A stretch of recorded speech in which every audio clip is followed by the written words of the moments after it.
beginning in 1985, well before the popular advent of cable news, 24/7 news, news tickers, and everything most people pretend to despise about the modern news, well, Neil Postman observed that the news of his day had already transmuted into a jumbled form of incoherent entertainment. According to Postman, in his day, most news companies thought their main job was not to inform people, to provide nuance or encourage deeper reflection on any given topic. No, their main job was to bounce from one thing to another without any logical connection. I wasn't alive in 1985, but I grew up watching this sort of news. Anchors bouncing from a murder story to a puppy puff piece without mourning the former story or explaining how it might be connected to the latter. Postman writes that TV features, quote, a type of discourse that abandons logic, reason, sequence, and rules of contradiction. In aesthetics, I believe the name given to this theory is Dadaism. In philosophy, nihilism. In psychiatry, schizophrenia. In the parlance of the teacher, it's known as vaudeville.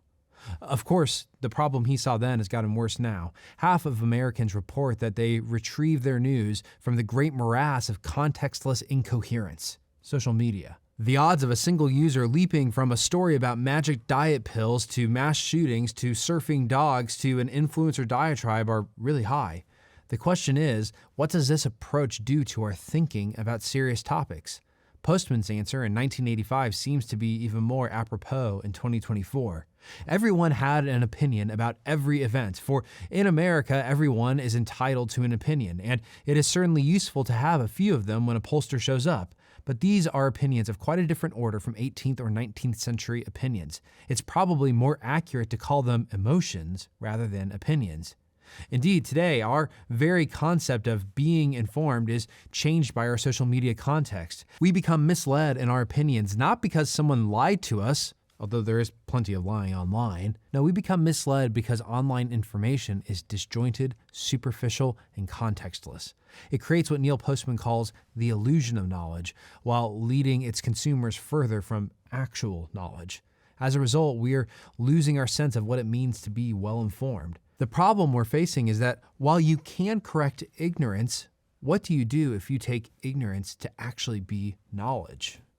Ignorance masquerades as knowledge every day in the era of social media. A friend of mine recently had a debate with a man on a matter of great international importance. Both of them were highly intelligent and well-respected people.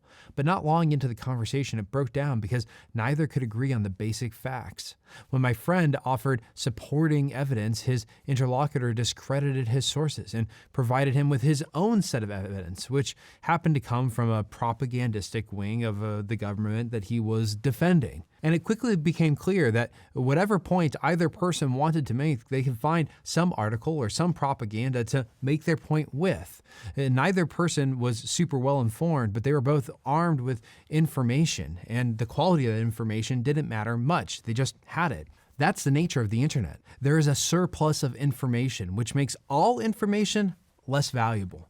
In the past, I've called this information inflation because just as printing currency devalues existing currency, the creation of more information devalues existing information.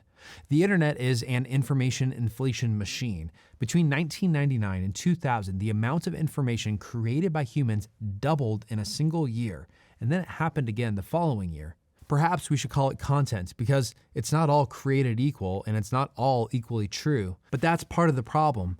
What happens when you take a populace whose idea of being an informed person is basically someone who's capable of juggling massive amounts of incoherent, contextless information and then sharing those information bits out with an emotive, self-justifying passion and then submerging themselves in a limitless morass of more content? Anyone in such a context finds themselves in an intractable impasse. One in which even the most intelligent people cannot be persuaded because there's always evidence to the contrary. To be able to persuade someone, you need someone who hasn't adjusted to incoherence in their media diet. People who can research a topic deeply, reflect upon it, and address it with nuance. People who can follow a logical train of thought and allow that logic to confront and even correct their own errors. But as it is, no one's really up to that task.